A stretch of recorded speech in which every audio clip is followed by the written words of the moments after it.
Hi అందరికీ. ఇక్కడ మా అమ్మాయి అయితే ఏదో స్నాక్స్ ప్రిపేర్ చేస్తుంది. ఇదైతే ఇప్పటి వీడియో కాదు, దసరా హాలిడేస్‌లోదనమాట. సో, హాలిడేస్ ఇచ్చారు కదా! మమ్మీ ఏం స్నాక్స్ చేస్తున్నావు అంటే, హాలిడేస్‌లో కూడా నేనే స్నాక్స్ చేయాలా? డైలీ నేను స్నాక్స్ చేస్తూ ఉంటా కదా! సో, ఎటు హాలిడేసే కాబట్టి మీకు అంత వర్క్స్ కూడా ఉండవు కదా! మీరే ప్రిపేర్ చేసుకోండి అని చెప్పాను. సింపుల్‌గా తనకొచ్చిన స్టైల్‌లో అయితే మరమరాళ్ళతో మసాలా తయారు చేస్తుందనమాట. ఆ మరమరాల్ని కొన్ని ఏరియాల్లో పేలాలంటారంట, బొరుగులు అంటారు. సో, రకరకాలుగా పిలుస్తుంటారు కదా!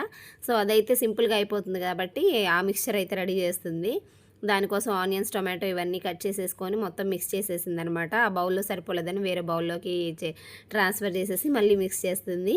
చాలా సింపుల్‌గా అయిపోతుంది అండ్ తినడానికి కూడా టేస్టీగా ఉంటది కదా!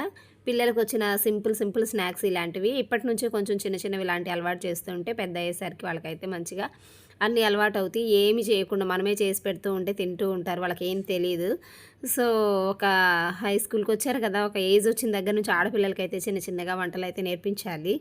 ఈ రోజుల్లో అయితే చాలామంది ఎక్కువగా ఇంట్రెస్ట్ చూయించరు కదా! కొంచెం మంది ఇంట్రెస్ట్‌గా ఉంటారనుకోండి. కానీ అందరికీ అయితే కంపల్సరీగా పని నేర్పించాలి కదా! తప్పదు. ఆడపిల్లంటే అన్నీ నేర్చుకోవాలి కదా! చదువుతో పాటు. సో, అందుకని ఇలా చిన్న చిన్నవైతే అలవాటు చేస్తున్నాను. ఫైనల్‌గా అయితే స్నాక్స్ ప్రిపేర్ చేసేసింది. అందరికీ ప్లేట్స్‌లో వేసిచ్చేసింది. అండ్ కార్టూన్స్ చూస్తా అయితే కూర్చొని స్నాక్స్ తింటున్నారు. అండ్ నాకు కూడా ఒక ప్లేట్‌లో చేసిచ్చేసింది. చాలా టేస్టీగా చేసింది. చాలా బావుంది. సింపుల్‌గా చేసినా చాలా టేస్టీగా ఉందనమాట. సో, ఎంత చదువుకున్నా గానీ ఆడపిల్లలంటే మినిమమ్ కొంచెం వంటలు తెలిసుండాలి గదా! సో, అందుకని చిన్న చిన్నగా అలవాటు చేయాలనమాట చిన్నప్పటి నుంచే. అప్పుడు పెద్దయిన తర్వాత ప్రాబ్లమ్ ఉండదు. సో, వీడియో నచ్చితే ఒక లైక్ చేయండి. Thanks for watching. Bye bye.